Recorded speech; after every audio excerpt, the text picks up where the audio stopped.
চা বাগান দেখতে আর দার্জিলিং কিংবা ডুয়ার্স ছুটে যেতে হবে না। হাওড়াতেই দেখা মিলবে আস্ত চা বাগিচার। শুধু পাহাড় নয়, সমতলেও চা চাষ সম্ভব। বাস্তবে তা রূপায়িত করে দেখালো হাওড়ার শিবপুরের Acharya Jagadish Chandra Bose botanical garden. Botanical গার্ডেনে দার্জিলিংয়ের আদলে তৈরি হয়েছে আস্ত চা বাগান। দ্য গ্রেট বেনিয়ান ট্রির ঠিক উল্টো দিকেই 1.5 বিঘা জমির উপর গড়ে তোলা হয়েছে এই ঢালু চা বাগান। ইতিমধ্যেই তা দর্শকদের জন্য খুলে দেওয়া হয়েছে। বোটানিক্যাল গার্ডেন কর্তৃপক্ষ সূত্রে জানা গেছে, পরীক্ষামূলকভাবে চা বাগান তৈরির কাজ শুরু হয়েছে। বৈজ্ঞানিক উপায়ে যাতে প্রতিকূল আবহাওয়ার মধ্যেও চা গাছ বাঁচতে পারে তার ব্যবস্থা করা হয়েছে। এর জন্য দার্জিলিংয়ের পাদদেশ এলাকা থেকে ইতিমধ্যেই চা গাছের চারা এনে বাগানে রোপণ করা হয়েছে। ধীরে ধীরে সেগুলো বেড়ে উঠেছে।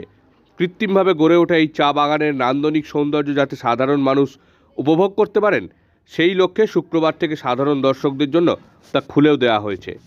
এই উপলক্ষে আয়োজিত এক অনুষ্ঠানে উপস্থিত ছিলেন বোটানিক্যাল সার্ভে অফ ইন্ডিয়ার পদস্থ কর্তারা। এই গাছগুলি থেকে চা উৎপাদন শুরু হলে বোটানিক্যাল গার্ডেনের আকর্ষণ আরও বাড়বে বলে মনে করছে গার্ডেন কর্তৃপক্ষ।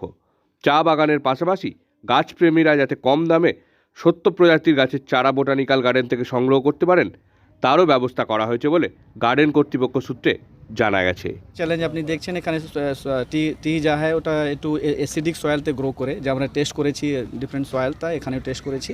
তো ওখানে এটা পেলাম, এটা অ্যালকালাইন সয়েল আছে, ওটাকে একটু অ্যাসিডিক করলে একটু আমাদের গাছটা ভালো করে গ্রো করতে পারবে।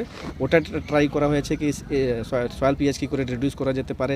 তারপরে ভ্যারাইটিটা নেওয়া হয়েছে, কোনটা ভ্যারাইটিটা এখানে একটু সার্ভাইভ করতে পারে, ওটা ভ্যারাইটি সিলেকশনটা একটু সিলেক্ট করেছি আমরা কি তাকে এখানে সার্ভাইভ করে। তারপরে জমিনটা ওরকম রেডি হয়েছে স্লোপ করে, আর আপনি যদি শেড এরিয়া দেখবেন শেডটাও মেনটেন করার চেষ্টা হয়েছে।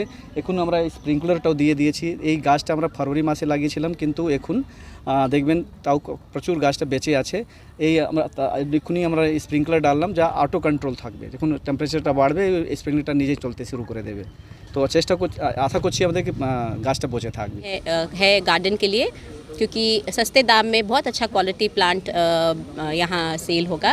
प्लस उनके साथ एक QR कोड होगा जो कि आप और पढ़ सकते हैं कि उसका कैसे केयर करें और कहाँ ये होता है, और बहुत प्रोफेशनली हैंडल्ड। जैसे आप कोई कहीं भी जाएंगे ख़रीदने के लिए तो उस तरह का है। और एक ऐप भी बना है जिसमें आप सेलेक्ट कर सकते हैं पहले कि कौन सा प्लान हमको ख़रीदना है, और वो आप यहाँ आके ख़रीद देंगे।